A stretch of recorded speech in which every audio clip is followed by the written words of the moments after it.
Okay, so everybody remembers when you first walk into 6th grade, you're thinking, oh yeah, it's sweet, going into middle school, I'm not going to be an elementary person anymore. On my first day of 6th grade, I walk into choir class, and I'm thinking, oh yeah, it's a blow-off hour, we're not going to do anything in here, we're just going to sing a couple songs, perform in front of some people, and basically spend the hour doing nothing. Yeah, that's not quite what happened. What happened was Miss Peasley handed us a piece of music and says, well, who knows what this is? We're all like, well, duh, it's music, it's a piece of music, we're going to learn a song.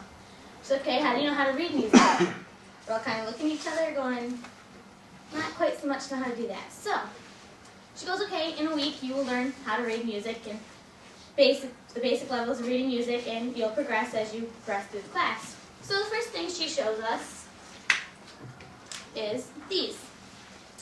The top one right here is known as the treble clef or the G clef, and the reason it's known as that is because where this little circle right here is, it's on the G line for when you read music. And this one is called bass clef. It's where most guys read music, where they sing. Some girls can sing that too, like Brittany Knott, amazing low voice. Okay. It is also known as the F clef because this line right here is in between the two dots. Okay. Now, it says to know how to read music, you're going to have to figure out where the notes go and what they mean when they're in that certain spot. So she tells us two things for the treble clef. Every good boy does fine. It's the name of the lines. Every good boy does fine. So if you see through the lines, that's what they are. Now, spaces would be face, F-A-C-E, and that's how you know what notes are there. So as you're going through and doing that, she's teaching us all these little acronyms and easy ways to remember. So okay, this can't be so bad. Bass clef, however, is great big dogs fight animals for lines. What was it again? Great big dogs fight animals. And appropriately so, the spaces are all cars eat gas.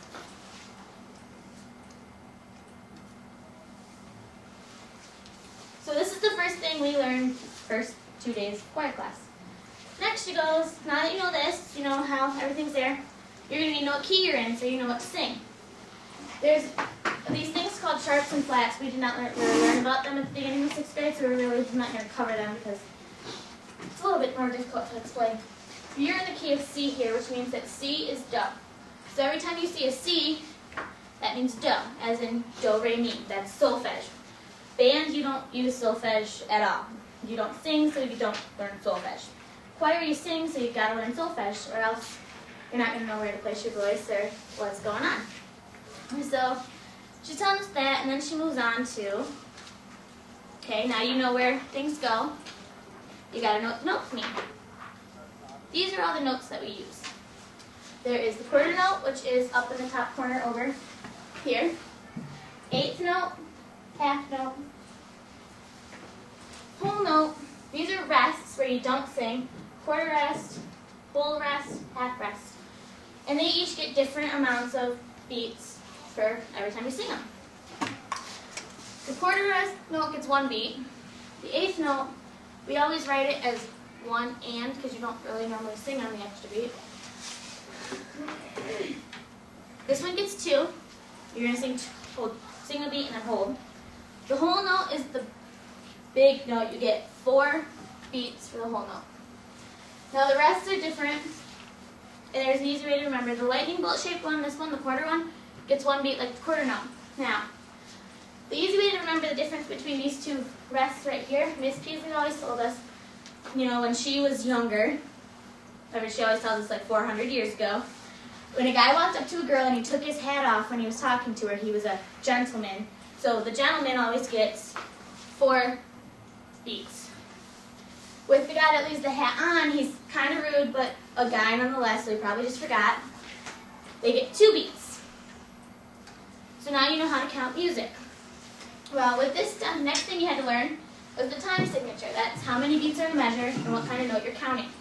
We learned 4/4 in my 6th grade year. It means you're counting, there's 4 beats in a measure and you're counting quarter notes. So she gives us a sheet that looks like, they're separating my little things here. This is a sheet that looks like this. I'm going to pass this around starting with Brandon. it's so we can learn how to count beats. And I put an example up on the board, and we always use McDonald's terminology. So every time you see quarter note, you say fries. This one is milkshake, and a whole note is have a nice day, because after you take your order, you're supposed to say have a nice day. So what we would do, put my marker down, okay. You would clap it, so you'd go fries, fries, rest, milkshake, milkshake, have a nice day. Just so we knew how to place the beats. We learned that, and she's like, all right, you're doing good. Now it's time to learn solfege.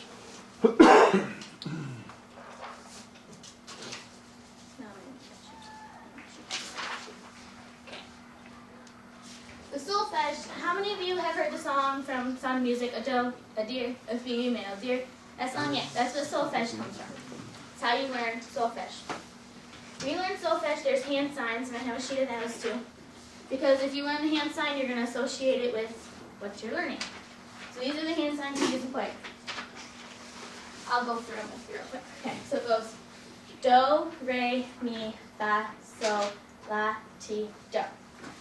As it says here. The only thing difference is with the do's, when you get to the high do, you're going to put a little accent mark on it so that you know that you're in the high spot. Next, she's like, okay, you learn solfege, which is basically another language because it's not spelled like anything you've ever seen before. You're going to learn some Latin. These each mean something different because when you're reading music, you're going to go in and you're going to have all these little symbols above the treble clef or wherever.